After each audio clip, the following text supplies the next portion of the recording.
Man, got around. OG7 back here.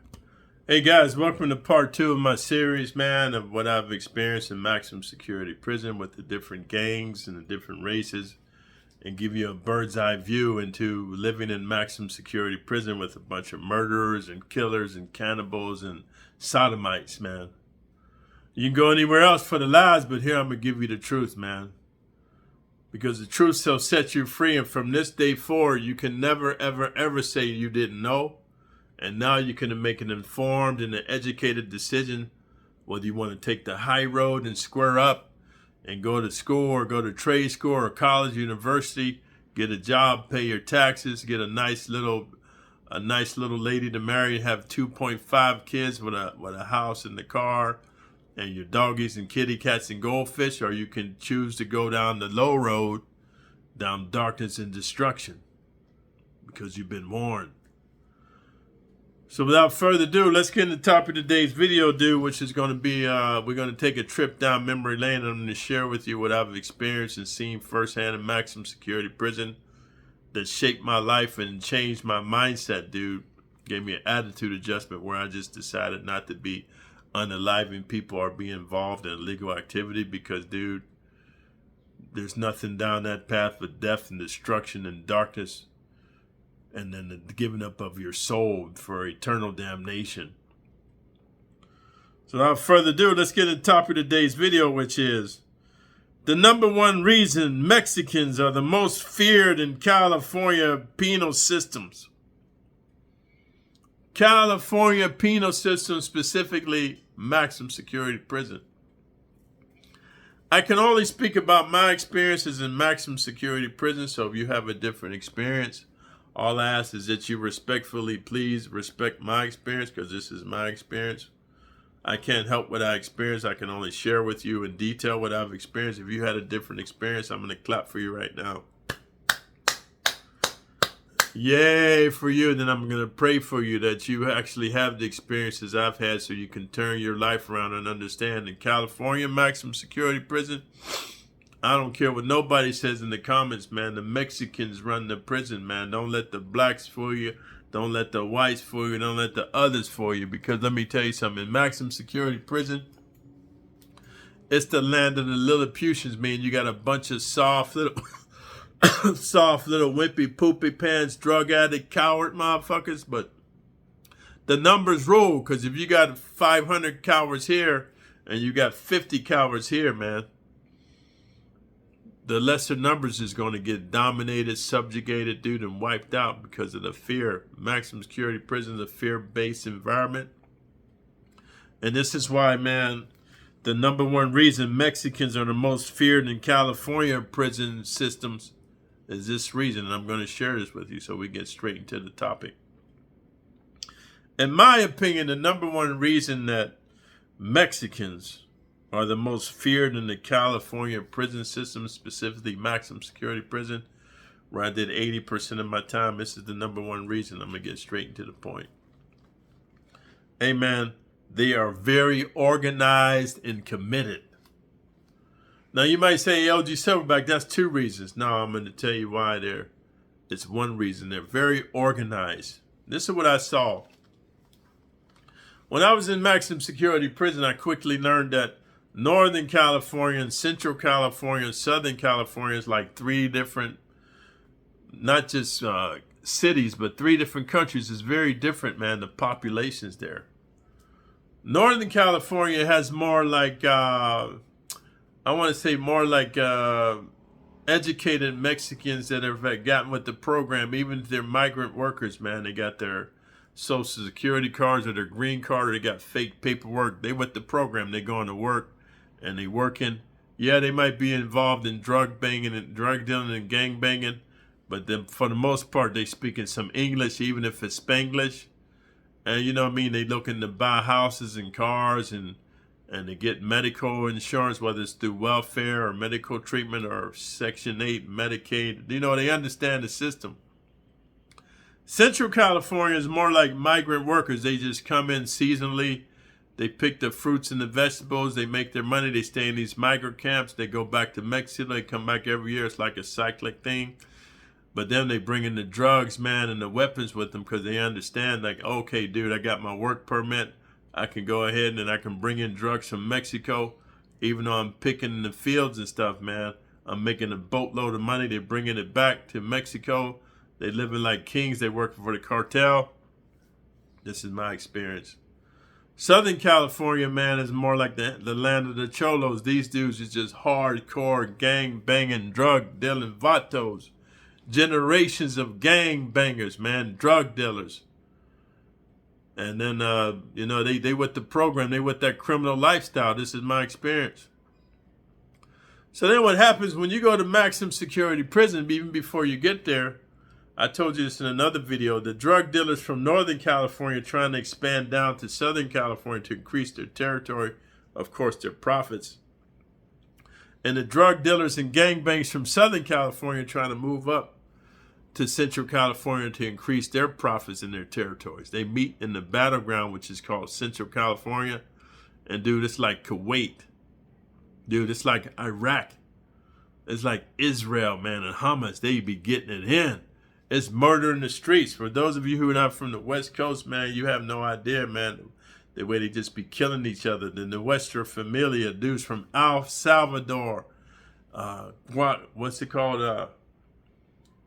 Guatemala, man, Belize. All kind of just death in the streets. They getting it in. Because they also have, like, crossing the border mentality. They come over here, do a hit, go back. They come over here, rob a bank, go back. They come over here, bring some drugs. The drug deal goes bad. They smoke some fools, go back. Watch this movie series called Sicario. It tells you all about the Southwestern, man, how the Mexican mafia, they ain't playing, man. So how this transpires into this video, the same way I've seen a lot of different Mexican gangs, there's so many different gangs. I don't know their names, Holmes. I don't know their names. It's a lot of them.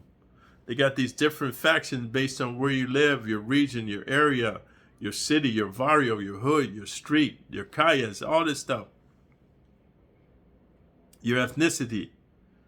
The same thing happens in the black gangs. The black gangs got all these different gangster disciples and this and that, Crip, this blood, this Peru, this, that.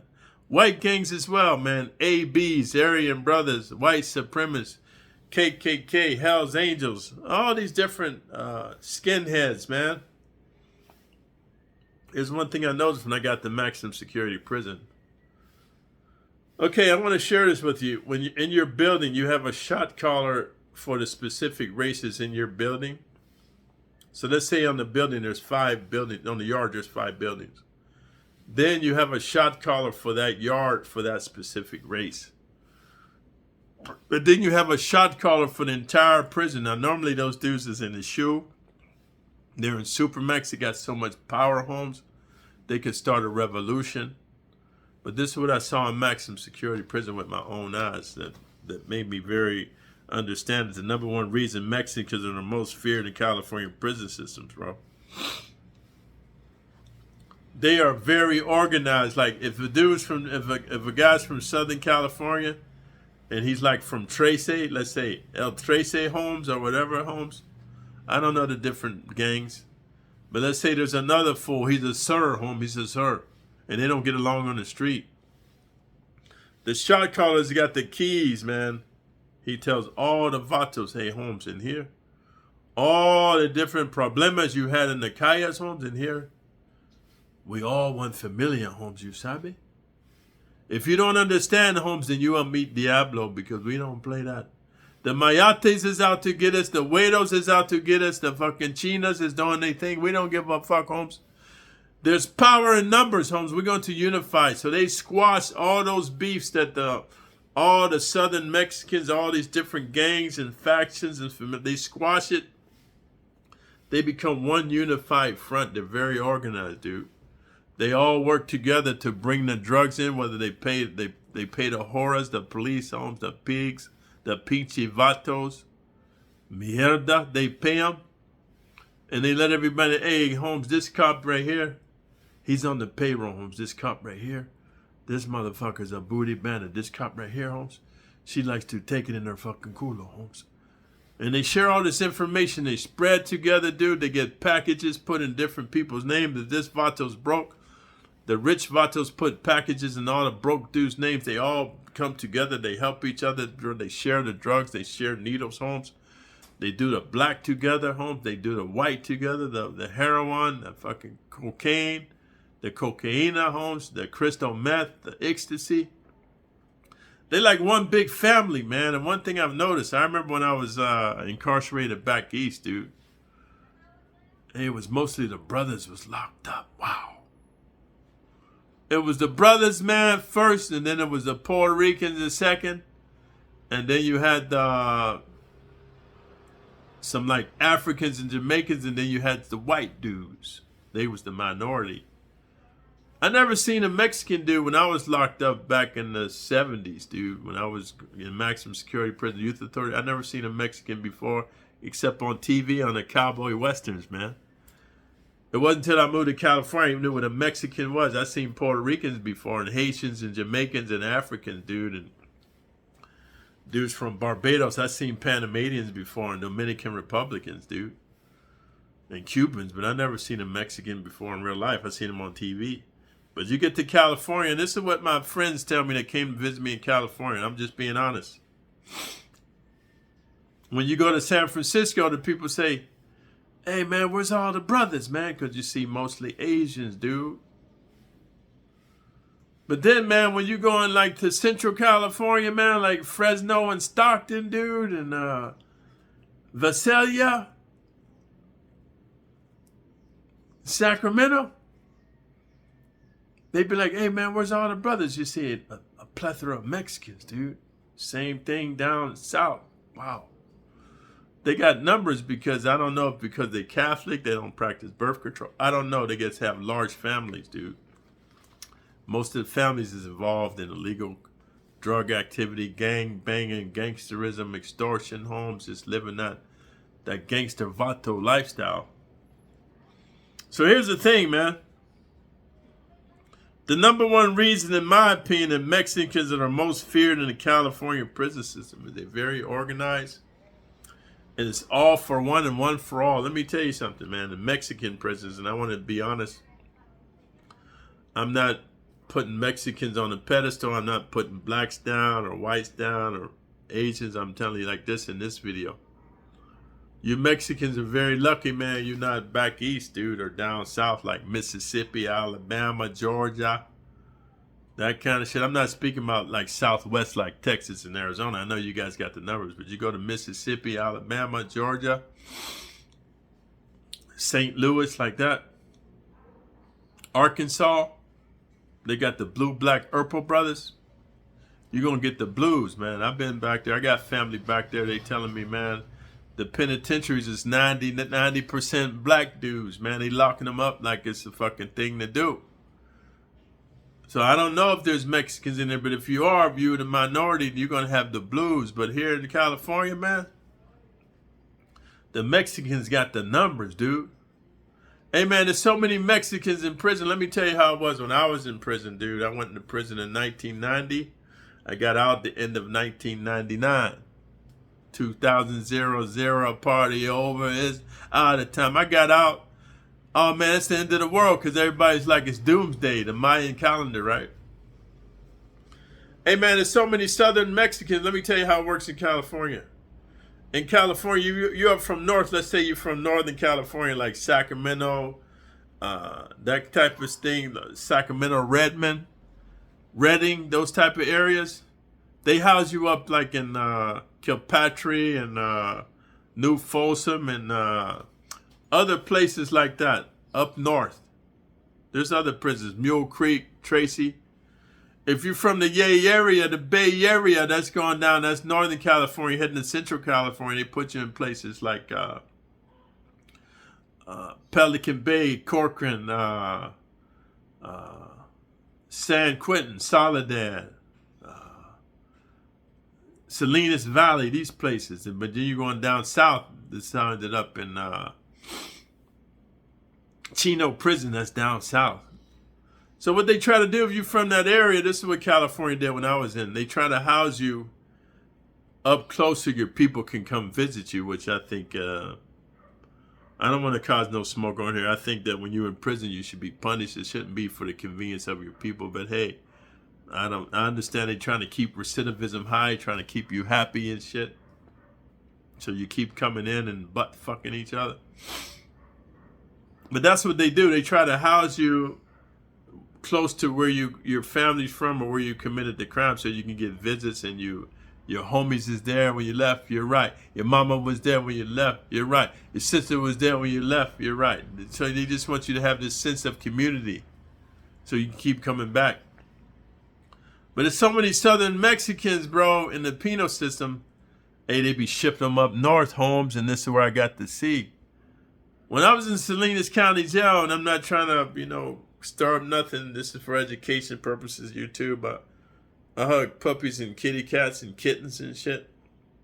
And help old ladies cross the street, man. And help old dudes take out their garbage. I love everybody, man. But when I was in Salinas County Jail, they had the biggest race riots between the northern Mexicans and the blacks I ever seen, man. It was a war every day, man. It was just crazy. Pepper spray, gas, and the rubber bullets, and just it was a massacre. Motherfuckers just... The northern Mexicans' numbers is so big, man. The blacks wasn't having it. The blacks was like, nah, you ain't just watching Spanish TV all the time, motherfucker. If anybody was in the Monterey County Jail or Salinas County Jail in the fucking,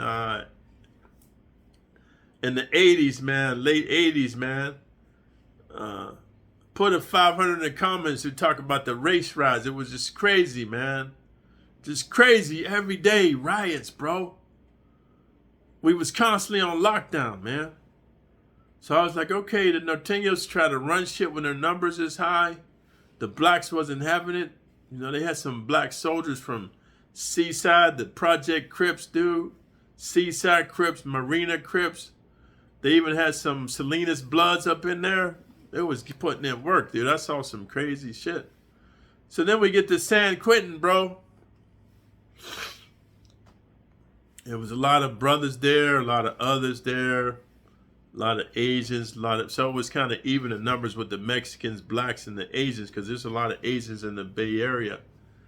But then let me tell you something, dude, when we get up to fucking, when I get down to Mule Creek, dude, there was a lot of, when I got to New Folsom, there was a lot of Sureños up in there. And I'm thinking, why they got Southern Mexicans up here, man? And I asked somebody, they go, why did so many Southern Mexicans? This is an overflow of homes. There's no housing, homes. There's no casas for the gentes. Mucho gentes. They have to send them up north. And then, hey, bro, this is my opinion. This is my story. This is my experience. They was running the Northerners, bro. This is when I realized the Northern Mexicans ain't as hard as the Southern Mexicans, bro. So here's what I wanted to tell you in this video. The key holders and shot callers for all the Southern Mexicans made them stop fighting within each other, band together. Their numbers was so big, they was dominating the Northern Mexicans. They had to pay rent to come to the yard. On the summer day, they couldn't come out with their shirt off because Mexicans like to walk around with their shirts off when they lifting weights or running or playing handball or soccer or whatever to show their tattoos and their muscles and their fitness level. The Northerners had, if they even came to the yard, they had to put on their hot blue jean jackets. They can only come to the yard on certain days. And Southerners, Sureños told them you can't come to the yard home. And they was paying rent. I saw this with my own eyes. And the shot callers had the Northern Mexicans band together. They was very organized. But here's the scary thing, bro. They're also very committed. So for those of you who don't know what the word committed is, it means that you're all in, dude. Like it's all in. It's all or nothing. If you don't know what that means still, stop the video, Google it. What does committed mean? And I'm going to give you a parable. I'm going to speak in Aesop's fables for you youngsters. This is what committed means. So let's have the farmer had a breakfast of eggs and bacon, grits, and pancakes. So then, man, he went out there, man, and he's a farmer, so he got pigs and chickens and shit, man, and he got sheep and shit and horses and cows and shit, right? So he wanted a bacon and egg breakfast with grits and pancakes. So he went to the cow and he said, "Hey man, what you got to give for the breakfast?" And the cow was like, "Moo, I got some milk." So the cow was interested, and he gave milk for the breakfast for the pancakes and shit, right? And then, man, he went to the chicken and he says, "Hey, man, what you got to contribute for the breakfast?" So the chicken was interested, man. And the chicken goes, "Bah!" And he gave him some eggs. You dig it? So the chicken says to the cow, "Hey, man, I hope they have a good breakfast." And the farmer goes to the motherfucking pig, dude. And he said, "What you got to give for the breakfast?" And the pig was like, "Ain't breakfast? What are you talking about?" So the farmer slaughters the pig to get the fucking bacon, bro. So I just want to tell you that the cow was interested with the milk, moo for the milk. The chicken was interested with the eggs. The pig was committed, my friend, because he gave his life so that the farmer and his family could eat. And here's what I'm going to tell you. I've heard Mexicans say many times we was on lockdown. I remember when I first got the Mule Creek, they was on lockdown. The Mexicans and the blacks was going at it over phone time and TV time. Motherfuckers killing each other over phone and TV time. And I'm going to make a video about the brothers. And I'm not trying to pick on the brothers, but see, the brothers think that just because you 6'8", 360 pounds, and you got long fucking orangutan arms with big gorilla knuckles, you can just dominate smaller motherfucking little short, little midget, little Putin looking Mexican motherfucking bean eating motherfucking hat dancing motherfuckers. You think you just gonna bully them motherfuckers? Nah, Holmes, them little Putians will attack you, man. They'll put in work. I heard this one Mexican vato tell his other homies in Spanish, "Hey, Holmes, when we get off lockdown, Holmes, everybody take your cuete, your knife, and anything that's a fucking dark-looking monkey. You fucking stab the motherfucker until he stops the bleeding, Holmes. He stops the breathing. And anybody that doesn't have blood on their fucking the shank, sangre, Holmes. On the next lockdown, motherfucker, we're going to send you to meet Diablo. We're going to fucking execute your bitch ass." So I want to tell you this, man. The Mexicans is committed. Even if they scared, motherfucker, they know they got to carry them hits out, because whatever you don't do, when you're in the Mexican gang, you're told to do, is going to be done to you. So I'm going to leave you with this video imparting my experiences, man. My story. What I've seen, the 5 maximum security prisons I've been in California in the 90s. The number one reason Mexicans are the most feared in California penal system, bro, maximum security prison systems, is because they are very organized, dude. They got a ranking hierarchy where they follow orders and instructions to the letter, and they very committed, dude. You fuck with one Mexican, you fuck with them all. You will not bully them. That's why all their sex is consensual. Within their familia, they give love to the homies. And no other race is going to take a Mexican's culo home. They don't play that, because they will kill your bitch ass. So if you guys like the realness and the rawness, thumbs up the video, man. Leave a comment in the comment section if you've been in maximum security prison and where you're seeing Mexicans running shit. Because a lot of the brothers come in the comments talking about, "Oh man, Mexicans ain't running nothing." Hey, I can only talk about the maximum security prisons I've been. I can't speak to band camp, skip to Malarland camp, holding hands, skipping down the day. I can't speak to that. In the maximum security prison, most of the Mexicans got life because they done smoked somebody, Holmes. A lot of times they smoke people in prison and they don't give a fuck, Holmes. This is how they living. As long as they got their black homes and their highness coming to visit them, Holmes, and they get love from the homies, what else they need, Holmes? So if you like the realness and the rawness, thumbs up the video, man. If you're new to the channel, subscribe to the channel, man. Show some love so we can grow the channel, man, so we can reach a lot of people before 2025, because I don't know what's going to happen in America.